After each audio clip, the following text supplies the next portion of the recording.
Good morning बच्चों। जैसा कि आप पढ़ चुके हैं आप व्यू के आगे वाला जो टॉपिक है, अगला चैप्टर जो है उसका नाम बेटा है सारणिक, है ना। क्या नाम है? सारणिक।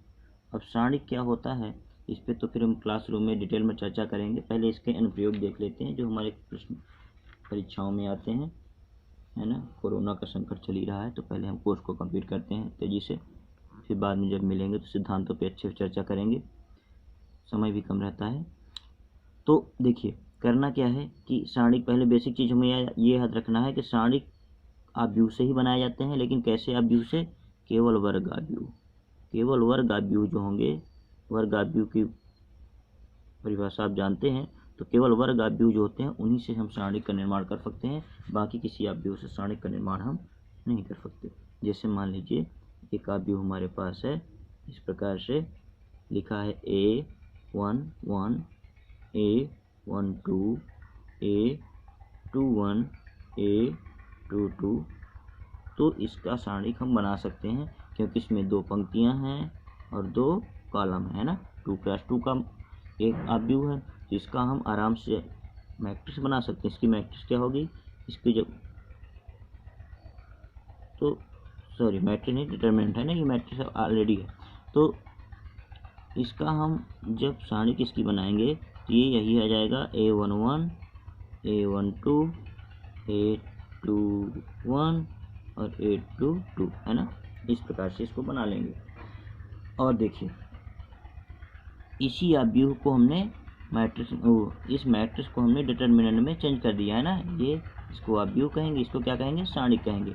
अवयव वही हैं, यहाँ पे कोट भी वही है, बदला क्या है? कुछ नोटेशन बदल गया है ना, डिनोट करने का तरीका, इसको लिखने का तरीका बदल गया है। अब इसके कुछ मान भी होते हैं। जब भी कोई सारणी लिखेंगे तो उसको क्या करेंगे? उसका प्रसार करेंगे। इसका कुछ मान होता है। वो कैसे होता है? विकर्ण में जो अवयव होते हैं उनका आपस में क्या करते हैं? गुणा करते हैं। तो यह विकर्ण में क्या है? यहाँ है A11 और A22 और यहाँ पे चिन्ह लगा देंगे माइनस। फिर क्या करेंगे? A21 और A12, है ना। इस प्रकार से इसको लिखते हैं। बच्चों के मन में प्रश्न उठ रहा होगा कि यहाँ आपने ये लिखा, यहाँ माइनस क्यों लगाया? इसका उत्तर है पर जब क्लास मिलेंगे तो ढंग से इसको समझाएंगे कहाँ से आया ना। अभी आप कंफ्यूज हो सकते हैं, 5-10 मिनट की वीडियो में बहुत अच्छे से क्लियरिटी नहीं आ पाती और ज़्यादा बड़ा वीडियो में बना नहीं सकता क्योंकि मेरे मोबाइल में 1 GB डाटा रहता है बेटा, सब खत्म हो जाता है, ठीक है। तो क्या करूँ? अब देखिए आगे फिर क्या करेंगे, इस प्रकार से इसको हम प्रसार करेंगे। इसको कहते हैं सारणिक का प्रसार करना। और जब प्रसार कर देंगे सारणिक का मान आ जाएगा। एक चीज़ मैं बता देता हूँ फिर से एक बार, यहाँ A11 लिखा है, यहाँ A12 लिखा है, यहाँ A21 लिखा है, यहाँ A22। इसका मतलब क्या होता है? A11 मतलब इस आव्यूह का ये कौन सा अवयव है? पहली पंक्ति और पहले स्तंभ का अवयव। यह पहली पंक्ति और दूसरे स्तंभ का अवयव है। यह दूसरी पंक्ति और पहले स्तंभ का अवयव। यह दूसरी पंक्ति और दूसरे स्तंभ का अवयव, है ना। ये इसका मतलब होता है।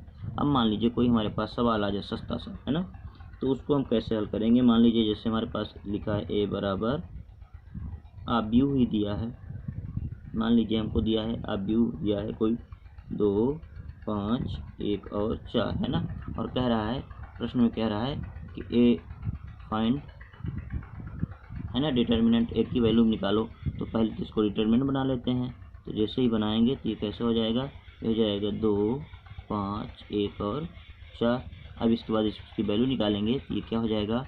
2 का गुणा 4 में करेंगे तो 2 चौक कितना आ जाएगा? 8। फिर 5 गुणा 1 में करेंगे तो क्या जाएगा? 5। इसका मान कितना आ गया? 3, है ना। तो डिटर्मिनेंट ए की वैल्यू कितनी आ गई? डिटर्मिनेंट ए की वैल्यू आ गई 3। ओके। इसी प्रकार से बहुत सारे सवाल हैं। जैसे मान लीजिए एक सवाल मैं ये ले लेता हूँ, लिखा रहेगा 5 -1 और 3। ये सब आपकी किताब के ही उदाहरण है। हमारे पास किताब है, आपके पास भी किताब होगी, नहीं है तो मैं फ़ोटो भेज दूँगा, आप उसे देखिए करना प्रारंभ करिए, है ना। तो ये दिया है, पहले दिया है तो कह रहा है कि यहाँ पे n की वैल्यू निकालिए, है ना। n बराबर क्या होगा? तो वेरी सिंपल, कोई दिक्कत नहीं, 5 गुणा n में कर लेते हैं तो हो जाएगा 5n और माइनस लगाते हैं और 3 का गुणा -1 में करते हैं तो क्या हो जाएगा? 3 का गुणा माइनस है तो -3 हो जाएगा, है ना। और बराबर क्या कर देंगे? 13। अब आप आगे समझ गए होंगे तो होशियार हो। माइनस माइनस प्लस हो जाएगा और बराबर क्या हो जाएगा 13। तो 5n is equal to 13 plus 3 कितना हो जाएगा, 13 प्लस 3 ये हो जाएगा आपका, सॉरी 13 प्लस नहीं बल्कि क्या हो जाएगा माइनस हो जाएगा। तो आप आगे हल करोगे तो 5n बराबर हो जाएगा आपका 10।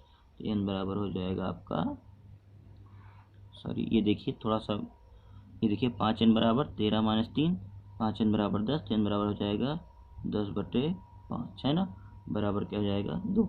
तो इस प्रकार से हम वैल्यू आराम से निकाल सकते हैं। ठीक है, तो इस प्रकार से बहुत सारे सवाल होंगे, उस सवाल मैं आपको भेज दूंगा। कुछ और क्वेश्चन मैंने यहाँ पे रखे हुए हैं, देखिए इसको कैसे हल करेंगे। इस प्रकार के सवाल मान लीजिए आ जाते हैं आपकी परीक्षा में। तो यहाँ पे लिखा है 3x, ये इस तरह, इसको आप ये दोनों बराबर है तो यहाँ पे x की वैल्यू आपको निकालनी है, तो कोई प्रॉब्लम नहीं, इसका गुणा यहाँ पे कर दीजिए। तो क्या हो जाएगा, ये इसका मान हो जाएगा, ये हो जाएगा आपका 3, x का गुणा x में करेंगे तो हो जाएगा -x² बराबर 3 का गुणा 1 में करिए तो हो जाएगा 3, और 4 गुणा 2 में करिए 4 दूनी 8 है ना।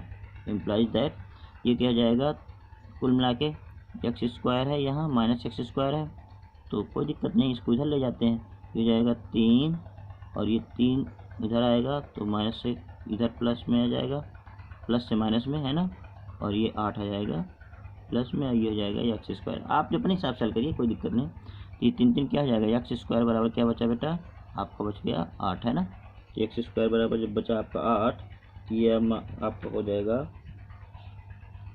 आप इसको और आगे हल करेंगे तो x बराबर √8, और आगे जब आप कर देंगे तो हो जाएगा ये ±2 √2 है ना, 2√2 इसकी वैल्यू आ गई। ठीक है, आगे फिर आप जब हल करोगे और बहुत सारे सवाल हैं, जैसे ये वाला सवाल देख लीजिए, इसको कैसे सॉल्व करेंगे, ये बड़ा इंटरेस्टिंग सवाल है। जैसे यहाँ पे आप व्यू दिया है ना, और यहाँ पे क्या निकालना है आपको 2a। तो 2a निकालने के लिए पहले क्या करेंगे, पहला काम तो ये करते हैं कि इसको हम सारणी के रूप में लिख लेते हैं, या इसी को आप इस आव्यूह को, पहले इस आव्यूह को हम 2a बनाते हैं। तो 2a बनाएंगे तो क्या हो जाएगा, 2a बराबर हो जाएगा ये आपका 2 से पूरे में गुणा करेंगे है ना, 2a करेंगे तो 2 से पूरे में गुणा करेंगे तो 2, 2 दूनी 4, 4 दूनी 8, 2 दूनी 4 है ना, ये इस प्रकार से बदल जाएगा। अब इसको हम क्या बना देते हैं, सारणिक बना देते हैं। जब सारणिक बना देंगे तो 2a ऐसे हो जाएगा, और ये 2, 4, 8 और 4 इतना हो गया। तो इसको सॉल्व कर लेते हैं। जब सॉल्व करेंगे तो क्या आ जाएगा, ये आपका आ जाएगा 2 चौको 8, 2 चौको 8, 8 चौक 32, ये जाएगा -32, ये हो जाएगा 2 चौको 8, 8 चौक 32, ये हो जाएगा माइनस आपका 24 है ना। इसको मान लीजिए समीकरण नंबर 1 या संबंध 1 मान लीजिए है ना। फिर आप देखिए, फिर आप किसका मान निकालना है, 4a का। तो पहले आप a का मान निकाल लीजिए, डिटर्मिनेंट a का। तो डिटर्मिनेंट a का मान क्या जाएगा, 1, 2, 4 और 2। तो इसको निकालेंगे तो 1 दूनी 2 है ना, 4 दूनी 8, तो ये क्या हो जाएगा -6। तो -6, अब इम्प्लाइज दैट, अब आप निकालिए 4 डिटर्मिनेंट a। तो 4 और डिटर्मिनेंट a का मान कितना आया है -6, तो क्या हो जाएगा -24। अब आप देखिए, आप लिख लीजिएगा, संबंध 1 और 2 से स्पष्ट है कि इतना बराबर इतना। ठीक है, इसी प्रकार से एक ये सवाल है, सिद्ध करना है ना, आपको सिद्ध करना है कितना बराबर क्या है इतना। तो आप सिंपल सा, आप जानते हो इतना, तो आप समझते हो, लेफ्ट हैंड साइड लीजिएगा, और लेफ्ट हैंड साइड मैंने मान लीजिए इसको लिख लिया है ना, ये चीज़ नहीं लिखना है आपको, पहले लेफ्ट हैंड साइड ले लीजिए, इसका इस पर गुणा कर दीजिए तो क्या हो जाएगा a - b और a + b, फिर यहाँ माइनस लगेगा और हो जाएगा c + d। अब देखिए यहाँ माइनस ऑलरेडी लगा हुआ है, तो इसको आप कैसे लिखेंगे, इसको दो प्रकार से लिख सकते हैं, इसको ऐसे भी तो लिख सकते हैं, d - c लिख सकते हैं ना, कोई दिक्कत तो है नहीं। तो यहाँ ऐसे आप लिख दीजिए ताकि आपको चिन्हों में कोई दिक्कत ना आने पाए। अब इसको आप करने, इसके बाद आप करिए तो ये हो जाएगा ये हो जाएगा आपका a² - b², a + b, a - b का सूत्र होता है ना। अब ये भी देखिए क्या लिखा है यहाँ पे, इसको ऐसे आप लिख सकते हैं, इसको लिख सकते हैं d + c, लिख सकते हैं कि नहीं लिख सकते हैं। तो d ये हो जाएगा, यहाँ पे पोस्टर लगाइए, यहाँ माइनस लगाइए और लिखिए आप d² - सी स्क्वायर। इसको आप हल कर दीजिए तो हो जाएगा A square minus B square, minus से गुणा होगा तो plus C square minus D square. Simple. तो इस प्रकार से आप इस चैप्टर को करने का प्रयास करेंगे। जैसे ही मैं भी कुछ फोटो भेज देता हूँ कुछ प्रश्नों की, और आप इसको करते रहिए, है ना। कोरोना का संकट पता नहीं, हो सकता है अगस्त या लास्ट तक खत्म हो, तब तक हमको पढ़ना पड़ेगा। तो इसलिए लगातार आप क्वेश्चन करते रहिए, जो समस्याएं आप पूछते रहिए, है ना। और फिर दिक्कत हो बताइएगा। यहाँ पे प्लस माइनस लगा दीजिए या ना लगाइए, जैसा लगा दीजिए, कोई दिक्कत नहीं है, लगाना चाहिए, है ना। और बाकी क्यों लगाना चाहिए, कैसे लगाना चाहिए, वो तो आप जानते ही हैं। तो इस प्रकार से आप सारे क्वेश्चनों को कर सकते हैं, ठीक है। और इसके पीछे वाला जो था प्रतिलोम, तो प्रतिलोम में हमें लगता है बच्चों को समस्याएं आई होंगी। प्रतिलोम सब वो जो मेन विधि है उसकी मैं बता दिया हूँ, लेकिन एक और विधि होती है, उसको सहखंडज विधि कहते हैं। वो तभी बेटा होगा जब आप सारणिक कर लोगे। सारणिक कर लोगे तो उसके बाद वो विधि बता दी जाएगी। वो आसान विधि है और आसानी से आपका हो जाएगा, इसलिए उसको लेके बहुत ज़्यादा चिंता मत करिए, ठीक है। बहुत बहुत धन्यवाद।